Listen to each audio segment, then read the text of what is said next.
माझ्याकडे घ्यायचं. रामकृष्ण हरी अप्पा महाराज नरुडे चॅनलमध्ये आपल्या सर्वांचे सहर्ष स्वागत करीत आहे आणि हृदयापासून हृदयापर्यंत प्रेम करणाऱ्या माझ्या रसिक मायबापांचे जगनी सादर प्रणाम. एकंदर काजळगावी चाललेली एकंदर कार्यक्रमाच्या निमित्तानं रेसिपी आणि हे आमच्या सर्व संपूर्ण पुण्यात राहणाऱ्या ग्रामीण भागातल्या महिला कसं काय वाटते एकंदर तुम्हाला कमेंट टाका.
सांगितल्याशिवाय जायला नको होतं.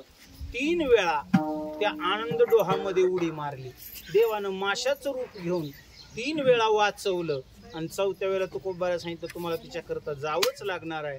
तुकोबाराय आले. तुकोबाराय आल्यानंतर भागीरथीला किती आनंद झाला, कारण वैकुंठाला गेलेला व्यक्ती पुन्हा येत नाही अशी सगळे जगाची धारणा. मात्र तुकोबाराय महाराज जगणारे तेल्या करता आले, भागीरथी करता आले, निळोबारायण करता आले. तुकोबाराय 4-5 वेळेला त्याच्या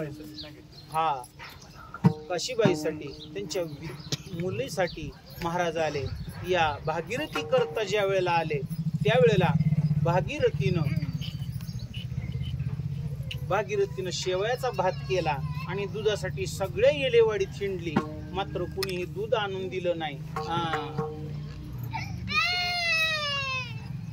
लोकांनी सांगितलं वैकुंठातून गेलेला व्यक्ती पुन्हा येऊच शकत नाही, हिच्या डोक्यावर परिणाम झालाय, त्यामुळे ही अशी बोलते. तुकोबाराने सांगितलं दूध मिळत नाही ना, माझ्याकडे दे. त्या येलेश्वराची पूजा केली तुकोबारायांनी आणि दगडाचा जो नंदी आहे त्याच्या खाली दुधाचा गडवा मांडल्याबरोबर येलेश्वरा ते पूजिले, दूध नंदीचे काढिले. आणि मग त्याच्यानंतर वैकुंठाहून गेलेला व्यक्ती आपण बघतो. बारामतीची घटना घडली. 2 मुलींसोबत एका बापाचा अंत जो झाला तो अर्धा चिरडला होता. मागचं सगळं चेंदा झालं होतं आणि तरीही तोंडाला म्हणत होता माझ्या मुलींना लागलं का बघा. इतकी चिंता बापाची मुलीविषयी आणि त्याच्यामुळं निस्वार्थ प्रेम मुलीचं जे असतं ते बापावर असतं. आणि म्हणून बाप करी जोडी लेकुराचे ओढी, आपुली करवंडी वाळवणे, जाताना एकाएकी केला मिराशीचा धनी, कडिये वागवणे भार खांदे. मुलांना खांद्यावर कडेवर वागून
शानी बैसविले आदि शानी बैसविले कुपिते आदि आदि शानी बैसविले आदि शानी बैसविले आदि शानी बैसविले तुका मने अवघे ठाये मजा पाये राखी